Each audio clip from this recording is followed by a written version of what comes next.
So what in the hell are we supposed to conclude from this?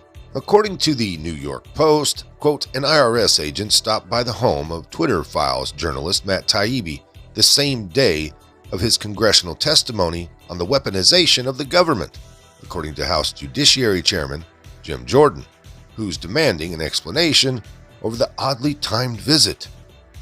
Jordan sent a letter to the IRS Commissioner Daniel Werfel and the Department of Treasury on Monday in hopes of getting to the bottom of why the federal agent appeared at Taibbi's New Jersey home on March 9th and left a note, according to an editorial in the Wall Street Journal that cited the letter.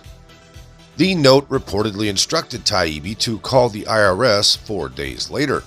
When he did, an agent told him his 2018 and 2021 tax returns had both been rejected due to identity theft concerns. Okay. A home visit, really? No mail, no phone calls. The IRS does do home visits all right, but only after cases are pretty well advanced and developed, and are, of course, quite likely to lead to a monetary haul for the agency. Manpower is costly after all, especially taxpayer-funded government manpower. This was about expending manpower for the weird and trivial task of asking Taibbi to call them in 4 days, something they could have easily sent him a letter over, or even more logically just called him themselves. So yes, this visit looks pretty odd by the Biden administration's minions. So this was supposedly about identity theft concerns dating from his 2018 and 2021 tax returns, as if such concerns would merit a home visit, which is also odd because they accepted Taibbi's 2018 tax returns with no problem in that year, and apparently his 2021 returns after some trouble filing electronically. Taibbi said it wasn't about his owing the IRS money. He said, after all, they actually owed him money. So what is this actually about? It's way beyond strange that his tax returns were reopened after these morons had already accepted them.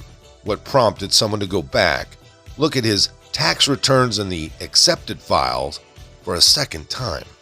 It's not like these lazy clowns, keeping in the thoughts of the previous video about federal employees still sitting on their asses at home in slippers. It's not like they're showing actual initiative, is my point. Most likely, and keep in mind when I say most likely, I really mean I can guarantee you the sudden surge of IRS activity had something to do with Taibbi's appearance at the House Select Subcommittee, and take in the irony, folks, of the weaponization of the federal government, revealing government-private sector collusion at Twitter, which involved censoring Americans' tweets, something Taibbi called the, quote, censorship industrial complex.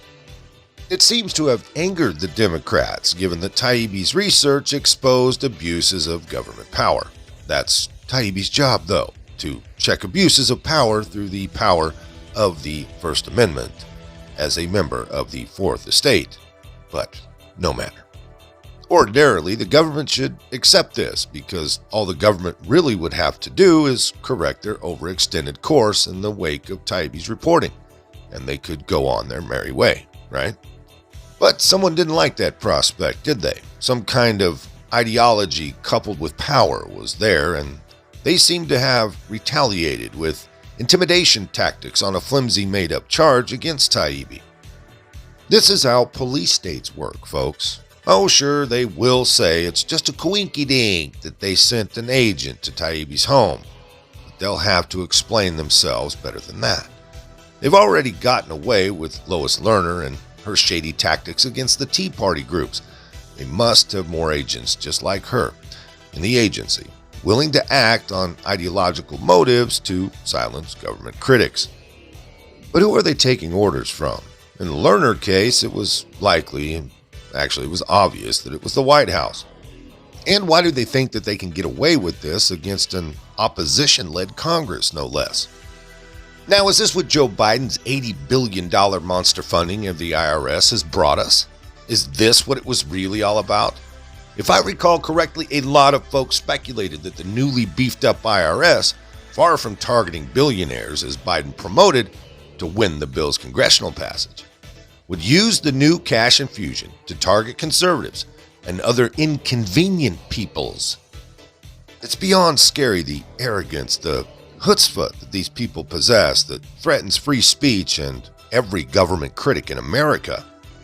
Well, at least it's now a new case for the House Subcommittee on the Weaponization of Government to put on its docket, and fortunately Jordan is acting with urgency, sending letters to Treasury Secretary Janet Yellen, who's desperate to keep her job right now, and IRS Commissioner Daniel Werfel, a brand new IRS commissioner appointed on March 9th, who's certainly started out his new term with a bang.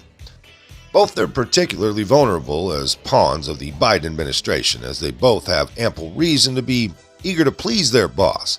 Yellen because of her blunders on banks and inflation, and Werfel because, well, he's a newbie, meaning we can't be surprised if the trail leads directly to the White House.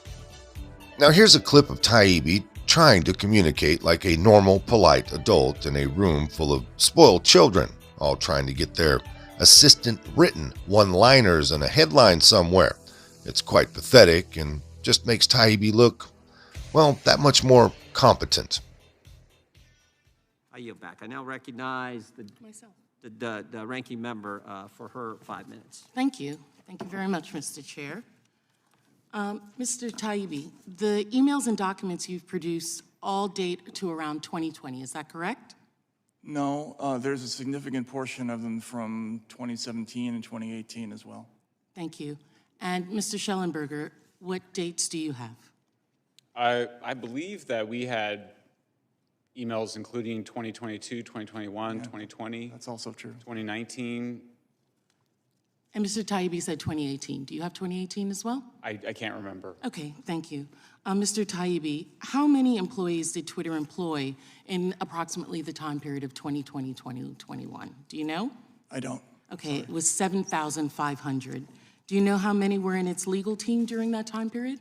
I don't. I'm sorry. And do you know how many were in its public policy team? I don't. Mr. Schellenberger, do you know how many were employed in content moderation during that time? I do not know. Okay.